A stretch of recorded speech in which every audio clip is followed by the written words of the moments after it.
Hello, good morning, good afternoon, good evening, ladies and gentlemen. Welcome to my channel guys. എന്തൊക്കെയുണ്ട്? സുഖമായിരിക്കണം പ്രതീക്ഷിക്കണോ? തുടരും. എന്താ പത് കഥ?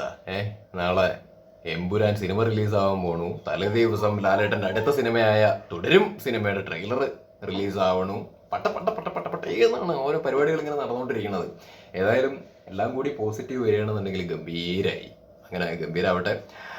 അപ്പോൾ തുടരും ട്രെയിലർ എന്തൊരു ചന്തമാണ്, ഇതൊരു ചന്തമാണ്. ഇത് കാണുന്ന സമയത്ത് തന്നെ വല്ലാത്തൊരു വൈബ്, ഒരു പോസിറ്റിവിറ്റി.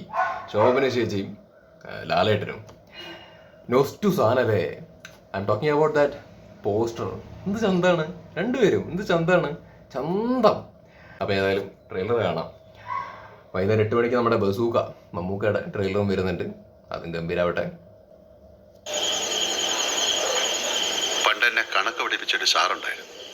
നമ്മളൊരു ഫ്രീ പീരീഡ് നോക്കിയിരിക്കുമ്പോൾ അയാൾ എവിടുന്നെങ്കിലും കയറി വരും.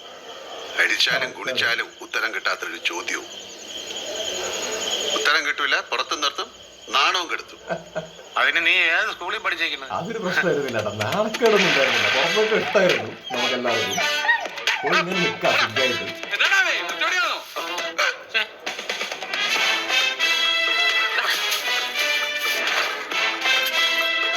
മോഹൻലാൽ, ശോഭന.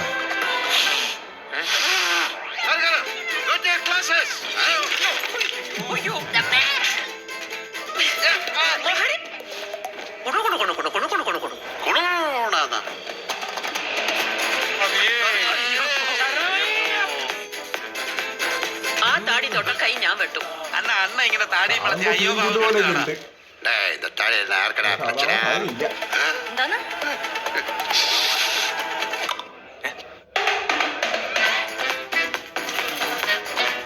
എത്ര മഹാന്മാരുടെ ചന്തി പതിഞ്ഞ വണ്ടിയാണെന്നറിയാം. ചുമ്മാ ഇരുന്നങ്ങ് തള്ളു.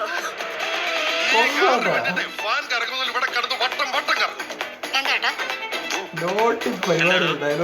വണ്ടിയുടെ കാര്യം തരൂല സാറേ, എന്റെ കാറ് കിട്ടൂല. കിളി പോവും. അന്ത ആൾക്ക് കാറ് കയ്യിലെ കെട്ടിയാ കിളി പോവും.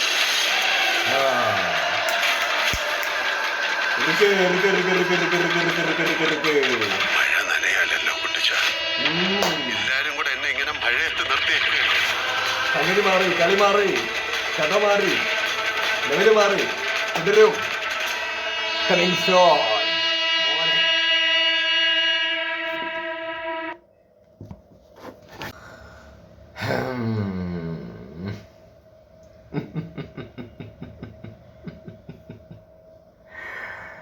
അപ്പോ അങ്ങനെയൊക്കെയാണ് കാര്യങ്ങളുടെ ഒക്കെ ഒരു പോക്ക് അല്ലേ. ആയിക്കോട്ടെ, പടം വരട്ടെ, നമുക്ക് കാണാം. തരുൺ മൂർത്തി, എന്നാ തരുണ്, എന്നാ പണി വെച്ചിരിക്കേ, എന്തോ പണി വെച്ചിരിക്കേന്ന് എന്താ ട്രെയിലർ പാത്താലേ തെരിയത് തരുൺ. ഏതായാലും കൂടുതലൊന്നും നമുക്ക് സംസാരിക്കേണ്ട, പടം വരട്ടെ, കണ്ടിട്ട് നമുക്ക് ബാക്കി കാര്യമായിട്ടൊക്കെ ഇരുന്ന് സംസാരിക്കാം. ഏതായാലും അത്യാവശ്യം നല്ല പ്രതീക്ഷയോടുകൂടി തന്നെ കാണാൻ കാത്തിരിക്കുന്ന സിനിമയാണ് തുടരും. അതിപ്പോൾ ഈ ഒരു ട്രെയിലർ കണ്ടതുകൊണ്ട് മാത്രം പറയുന്നു എന്നല്ല, അതിന് മുമ്പ് തന്നെ ഈ ഒരു സിനിമയെക്കുറിച്ചിട്ട് സംസാരിക്കുന്ന സമയത്ത് നമ്മൾ പറഞ്ഞിട്ടുള്ള കാര്യമാണ്. പിന്നെ ഓഫ് കോഴ്സ് തരുൺ മൂർത്തി നല്ല ചങ്ങാതിയാണ്, പണിയറിയാവുന്ന ഒരു ചങ്ങാതിയാണ്. ഇതിന് മുമ്പ് മൂപ്പര് ചെയ്ത സിനിമകളൊക്കെ നമുക്കറിയാം, നല്ല ഗംഭീര സിനിമകൾ തന്നെയായിരുന്നു. സോ ഓഫ് കോഴ്സ് പുള്ളി ലാലേട്ടനെ പോലൊരു നടനെ വെച്ചിട്ട്, അല്ലെങ്കിൽ മമ്മൂക്കനെയൊക്കെ വെച്ചിട്ട്, വലിയ വലിയ സ്റ്റാർസിനെയൊക്കെ വെച്ചിട്ട് പുള്ളി പടം കൊണ്ട് വരികയാണ് എന്നുണ്ടെങ്കിൽ അത് വെറുതെ ആയിരിക്കില്ല. അതിൻ്റെ അകത്ത് എന്തെങ്കിലുമൊക്കെ ഒരു സംഗതി ഉണ്ടാവും എന്നുള്ളത് നമുക്ക് ചിന്തിക്കാവുന്നൊരു കാര്യം തന്നെയാണ്. പിന്നെ ഈ ഒരു സിനിമയുടെ പോസ്റ്റേഴ്സും അപ്ഡേറ്റ്സും ഒക്കെ വന്ന സമയത്ത് തന്നെ ഇപ്പോൾ ലാലേട്ടൻ ശോഭന ഒന്നിക്കുന്നു എന്നൊക്കെ പറയുമ്പോൾ തന്നെ എനിക്ക് മാത്രമല്ല ഒരുപാട് ആളുകൾക്ക് തോന്നിയിട്ടുള്ള കാര്യം തന്നെയായിരിക്കും, ഇത് സാധാരണ ഒരു ഫാമിലി ഫീൽ ഗുഡ് പരിപാടിയാവാനുള്ള സാധ്യത ഇല്ല എന്നുള്ളൊരു തോന്നൽ നമുക്ക് ആക്ച്വലി ഉണ്ടായിരുന്നു. കാരണം അങ്ങനെയാണെങ്കിൽ തരുൺ മൂർത്തി ഇപ്പോൾ ലാലേട്ടനെ ശോഭനയൊക്കെ വെച്ചിട്ട് ഇപ്പോൾ കാര്യമായിട്ടൊരു പടം പിടിക്കേണ്ട കാര്യമുണ്ടോ? നത്തിങ്. സംഗതികൾ ഫീൽ ഗുഡും ഒക്കെ ഉണ്ടാവുമായിരിക്കും, പക്ഷെ അതിൻ്റെ അകത്ത് കാര്യമായിട്ടൊരു എലമെൻറ്റും കൂടിയും ഉണ്ടാവും എന്നുള്ളത് നമ്മൾ ഇതിനു മുമ്പും തിങ്ക് ചെയ്തിട്ടുള്ള കാര്യം തന്നെയാണ്. പിന്നെ അത് മാത്രമല്ല, ഇപ്പം ലാലേട്ടൻ ഒരു ഇൻ്റർവ്യൂവിൽ പോയിട്ട് പണി പറ്റിക്കുകയും ചെയ്തു.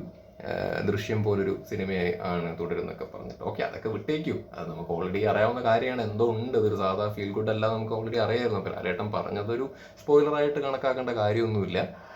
പിന്നെ ഈ ഒരു ട്രെയിലർ കാണുന്ന സമയത്താണെങ്കിലും തുടക്കമൊക്കെ നല്ല രസകരമായിട്ട് നല്ല തമാശയൊക്കെ പറഞ്ഞ് ജിൽ എന്ന് പറഞ്ഞ് പോകുന്നുണ്ടെങ്കിലും അവസാനമൊക്കെ ആവുന്ന സമയത്ത് അതിൻ്റെ അകത്ത് നമുക്ക് സംഗതി പിടുത്തം കിട്ടുന്നുണ്ട്. എന്തോ കാര്യമായിട്ടൊരു പരിപാടി, ഒരു എലമെന്റ് ഉണ്ട് എന്നുള്ളത് നമുക്ക് മനസ്സിലാക്കാൻ വേണ്ടിയിട്ട് പറ്റുന്നുണ്ട്. ട്രെയിലറിൽ തന്നെ അത് കാണിച്ചു തന്നിട്ടുണ്ട്. അപ്പോൾ ഏതായാലും പടം വരട്ടെ, ഏതായാലും ഉഷാറാവട്ടെ, ഗംഭീരമാവട്ടെ. ലാലേട്ട ശോഭന ഒരുമിച്ച് ഒരുപാട് നാളുകൾക്ക് ശേഷം വരുന്ന ഒരു ഗംഭീര പടമാവട്ടെ എന്ന് ആശംസിച്ചു കൊള്ളുന്നു. പിന്നെ ഏതായാലും സന്തോഷം കേട്ടോ, കാരണം ഭയങ്കര സന്തോഷമുണ്ട്. ഞാൻ മമ്മൂട്ടി ഫാനാണ്, ബട്ട് സ്റ്റിൽ ഭയങ്കര സന്തോഷമുണ്ട് ലാലേട്ടൻ്റെ പരിപാടികളൊക്കെ കാണുന്ന സമയത്ത്. കാര്യം നാളെ എമ്പുരാൻ ഇറങ്ങാൻ വേണ്ടി പോവുകയാണ്. അതിൻ്റെ തലേ ദിവസം ഇപ്പോൾ തുടരും ഇറങ്ങി ട്രെയിലർ. ഇനി കണ്ടിന്യൂസ് ആയിട്ട് സക്സസ് വരട്ടെ. അത് ആരുടെ ഫാനാണെങ്കിലും ന്യൂട്രൽ ഓഡിയൻസിനെ സംബന്ധിച്ചിടത്തോളം ലാലേട്ടൻ്റെ ഒരു നല്ല സിനിമകൾ ഇനി അങ്ങോട്ട് വരണം, അല്ലെങ്കിൽ അങ്ങനെ കാണാൻ വേണ്ടിയിട്ട് ആഗ്രഹിച്ചിട്ട് തന്നെയാണ് ആക്ച്വലി ഇരിക്കുന്നത്. കാരണം ഒരുപാട് പൊട്ടിച്ചല്ലോ കഴിഞ്ഞ ഈ ഇടയ്ക്ക്. എത്ര ഡയറക്ടേഴ്സ്, എത്ര റൈറ്റേഴ്സ് പുള്ളിനെ എടുത്ത് വെച്ച് പറ്റിച്ചു, കോമാളി കളിപ്പിച്ചു, മോൺസ്റ്റർ അത് ഇത് എന്നൊക്കെ പറഞ്ഞിട്ട്. അപ്പോൾ ആ സമയത്തൊക്കെ ഒരുപാട് പുള്ളിനെ ക്രിട്ടിസൈസ് ചെയ്തിട്ടുണ്ട്. ഒരുപാട് പുള്ളിക്കെതിരെ ട്രോള് സോഷ്യൽ മീഡിയക്കകത്തൊക്കെ വന്നിട്ടുണ്ട്. വല്ലാത്തൊരു അവസ്ഥയായിരുന്നു. പുള്ളിനെ ഇതൊന്നും ബാധിച്ചിട്ടില്ലായിരുന്നു എന്നുണ്ടെങ്കിൽ പോലും സോഷ്യൽ മീഡിയയിൽ പുള്ളിക്കെതിരെ നല്ല രീതിയിലുള്ള കളിയാക്കലുകളും പരിപാടികളൊക്കെ വന്നിട്ടുണ്ട്. അപ്പോൾ അതിനൊക്കെ ഒരു തിരിച്ചടിയായിട്ട് വരാൻ വേണ്ടി പോകുന്ന സിനിമകളായിട്ടാണ് ഞാൻ ഇതിനെയൊക്കെ കൺസിഡർ ചെയ്യുന്നത്. എമ്പുരാനായിക്കോട്ടെ, അതിനുശേഷം തുടരുമായിക്കോട്ടെ, ഹൃദയപൂർവ്വം ആയിക്കോട്ടെ, ഇതെല്ലാം നല്ല സക്സസ് ആവട്ടെ, നല്ല സിനിമകൾ ആയി മാറട്ടെ ഇതെല്ലാം എന്ന് വളരെ ആത്മാർത്ഥമായിട്ട് ആഗ്രഹിക്കുന്നു, ആശംസിക്കുന്നു. ഉഷാറാവട്ടെ. എന്നാലും തരുൺമൂർത്തേ, എന്നാ തരുണേ, എന്നാ പണി വെച്ചിറക്കെ പെട്ടെന്ന് ഇറക്കി വിടുപടം ഉഷാറാവട്ടെ. എന്തായിരിക്കുമല്ലോ ഇതിൻ്റെ അകത്തുള്ള പരിപാടികൾ. എന്തായാലും ഒരു എക്സൈറ്റ്മെന്റ് ഒക്കെ ആക്ച്വലി ഉണ്ട്, വെറുതെ പറയുന്നതല്ലേ. ഓഫ് കോഴ്സ് എമ്പുരാൻ കാണാനും ഭയങ്കര എക്സൈറ്റഡ് ആണ്, ഇതാണെന്നൊക്കെ ഓക്കെ. പക്ഷെ അതേപോലെ തന്നെ തുടരും കാണാനും ഒരു ഇതുണ്ടായിരുന്നു. മുമ്പ് റിലീസ് ഡേറ്റ് മാറ്റിയത് കൊണ്ടാണ്, മനസ്സിലായില്ല. ആ ഒരു റിലീസ് ഉറപ്പിച്ച സമയത്തൊക്കെ നമ്മൾ ആവേശത്തിൽ ഇരിക്കുകയായിരുന്നു ഈ ഒരു സിനിമ കാണാൻ. കാരണം നമുക്ക് അന്നേ അറിയാം ഇതിൻ്റെ അകത്ത് എന്തോ ഉണ്ട് എന്നുള്ളൊരു സംഭവം നമുക്ക് അറിയായിരുന്നു. അപ്പം അങ്ങനെ ഇരിക്കുകയായിരുന്നു, ഭയങ്കര എക്സൈറ്റ്മെന്റിൽ തന്നെയായിരുന്നു ഇരിക്കുന്നുണ്ടായിരുന്നു. അപ്പം അതേ എക്സൈറ്റ്മെന്റ് ഇപ്പോഴും ആക്ച്വലി ഉണ്ട്. ടു ബി ഓണസ്റ്റ്, തുറന്നു പറയുകയാണെങ്കിൽ എമ്പുരാനെ പോലെ തന്നെ തുടരും എന്ന് പറയുന്ന സിനിമയും വളരെ എക്സൈറ്റഡ് ആയിട്ട് കാത്തിരിക്കുന്ന ഒരു സിനിമ തന്നെയാണ്. ദൃശ്യമൊക്കെ നമ്മളെങ്ങനെ ഓക്കെ, ദൃശ്യമായിട്ട് കമ്പയർ ചെയ്യേണ്ട പോട്ടെ, അത് വേറെ സിനിമ. ബട്ട് മേ ബി ഉദ്ദേശിച്ചത് ഒരു ഫീൽ ഗുഡ് പോലൊരു സംഗതി അല്ലാതെ ഒരു ഡിഫറൻറ്റ് സാധനം ഇതിനകത്തുണ്ട് എന്നായിരിക്കും ലാലേട്ടൻ പറഞ്ഞതിൽ നിന്ന് ഉദ്ദേശിച്ചതെന്ന് എടുക്കാം. ഓക്കെ, വിട്ടേക്ക്, ബ്ലാങ്ക് ആയിട്ട് പോയി കാണാം. ബൈ. ഈ ട്രെയിലർ പോലും ഇറക്കി വിടണ്ടായിരുന്നു എന്നുള്ളതാണ് എൻ്റെ ഒരു വ്യക്തിപരമായിട്ടുള്ള അഭിപ്രായം. അതായത് ട്രെയിലർ ഇറക്കി വിട്ടു എന്നുണ്ടെങ്കിൽ പോലും അവസാനത്തെ പോർഷൻസ് കാണിക്കണ്ടായിരുന്നു. അത് വേണമെങ്കിൽ ഒന്ന് അവോയ്ഡ് ചെയ്യായിരുന്നു തോന്നി. കാരണം അത് അവോയ്ഡ് ചെയ്തിട്ടുണ്ടെങ്കിലേ ഫ്രഷായിട്ട് ഈ സിനിമ പോയി കാണുന്ന സമയത്ത് പെട്ടെന്ന് ചില സാധനങ്ങളൊക്കെ ഇങ്ങനെയൊക്കെ നമുക്ക് കിട്ടിക്കഴിഞ്ഞ് കഴിഞ്ഞാൽ അതൊരു ആവേശമാണല്ലോ, ദൃശ്യമൊക്കെ കിട്ടിയ പോലെ. കാരണം അത് എന്ത് പടം എന്നുള്ളത് നമുക്ക് അറിയാണ്ടാണ് പോയിരുന്ന് കണ്ടത്. അപ്പോൾ പെട്ടെന്ന് അതിൻ്റെ രീതികളൊക്കെ മാറാൻ വേണ്ടി തുടങ്ങിയ സമയത്ത് ഒരു ത്രില്ലായി. അപ്പോൾ അങ്ങനെ വല്ല പരിപാടിയൊക്കെയാണ് ഇതെന്നുണ്ടെങ്കിൽ നമുക്ക് അങ്ങനെ ഒരു ഫ്ലോയിൽ കിട്ടിയേനെ. പക്ഷെ ഇപ്പോൾ ട്രെയിലറിൽ തന്നെ നമുക്ക് ഈ അവസാന പോർഷനൊക്കെ ആകുമ്പോൾ എന്തോ ഉണ്ട് എന്നുള്ളത് നമുക്ക് തോന്നുന്നുണ്ട്, മനസ്സിലായ. അപ്പോൾ പറഞ്ഞത് മാത്രം ശരി, നന്നാവട്ടെ.